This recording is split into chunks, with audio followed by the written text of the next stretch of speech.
This is one of the very important verses. Sattvam Vishuddham Vasudeva Sattva Yatra Iyate Pumana Pavrita. That Lord, He becomes manifest in Vasudeva, and that's why He is called Vasudeva. And Vasudeva is Vishuddha Sattva.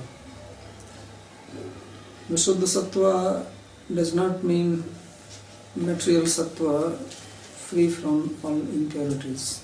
Sometimes people think like this, that if you purify sattva guna, then it will become Vishuddha Sattva. But it looks like that. Vishuddha means pure and sattva is sattva. So it looks like there is pure sattva and impure sattva. When we use an adjective to a noun, then one of the function of adjective is to distinguish it from the rest of the objects of the same class. Like if you say red flower or say red rose, so then the word red implies that it is different. This rose is not blue, it's not yellow, it's not white. It distinguishes it from the class of roses. Rose itself makes it distinguished from all other objects. If you simply say rose, then rose means anything which is not a rose. When you say red rose, then it limits it even within the class of roses, and it is only the rose of red color. So if we say Vishuddha Sattva, then it looks like that there is Ashuddha Sattva, impure Sattva, and there is Vishuddha Sattva, pure Sattva. And Sattva, everybody knows, is material guna. It is one of the three gunas of material nature.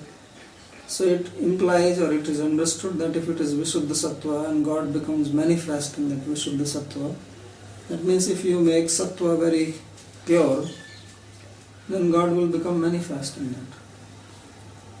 So this is actually the understanding of Advaitvadis, impersonalists, because for them God is also within the three gunas.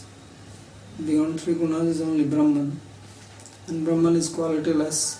There are no attributes in Brahman. So for them Bhagavan, whether it is Krishna or Ram or anyone else, they are also within the gunas, except that they are in Sattva guna, and they consider it as Vishuddha Sattva. So they will explain it like this: Sattvam Vishuddham Vasudeva Sabditam Yadiyate Tatra Pumana Pavita. That it is pure Sattva and it is called Vasudeva, and then Puman person becomes revealed in that pure Sattva. So if you see the sadhana, the spiritual practice of whether it is Advaitvad, Yoga or any of these paths, then their essence is actually to increase your Sattva. And as your Rajas and Tamas will decrease and Sattva will increase, then you get spiritually advanced. This is their idea. And this does not fit in the path of bhakti, because bhakti is not dependent on Rajas, Sattvas or Tamas. Although many times devotees also think like this, that if you become situated in Sattva, then you can be a devotee. But devotion is not dependent on that at all. It has actually nothing to do with any of the gunas. And this is not known to most people. When many of Vaishnava Sampradayas, they think that you have to increase Sattva. So increasing Sattva is good, there is no doubt, because Sattva gives a facility to understand it, illuminates, and as we read in Sankhya philosophy, Sattva is leading you to light, and Rajas and Tamas, they cover you. Krishna also explains this in Bhagavad Gita. Yet, if you want to become free from the gunas, then Sattva is also a condition. That Krishna also says, Jnana Sangena Badhanati, Sukh Sangena Chanami. That Sattva also binds, because it gives knowledge and happiness.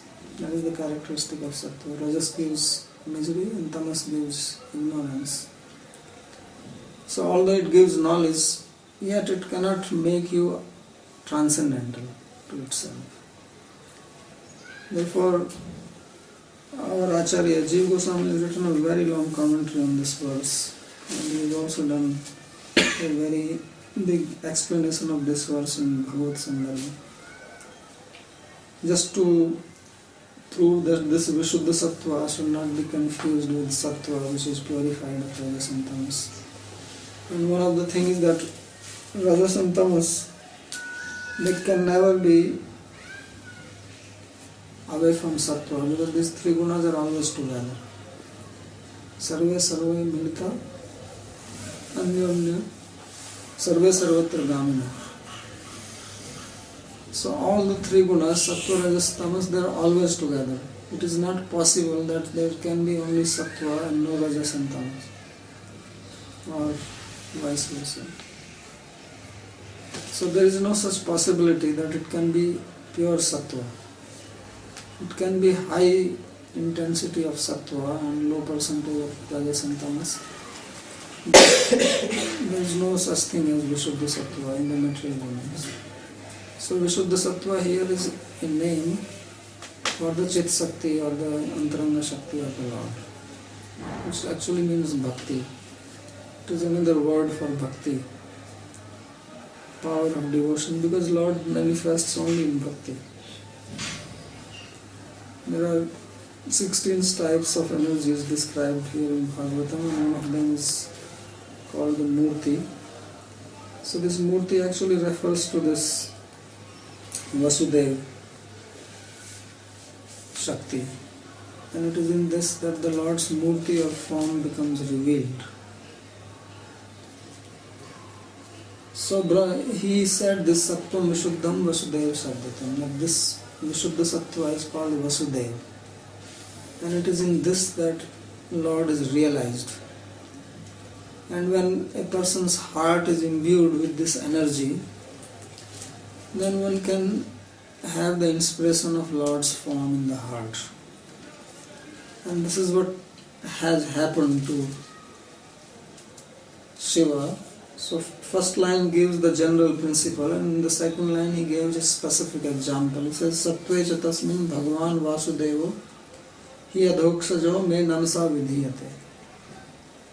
He says that in this very Sattva, means this Vishuddha Sattva, I am always paying obeisances to Lord Vasudeva Krishna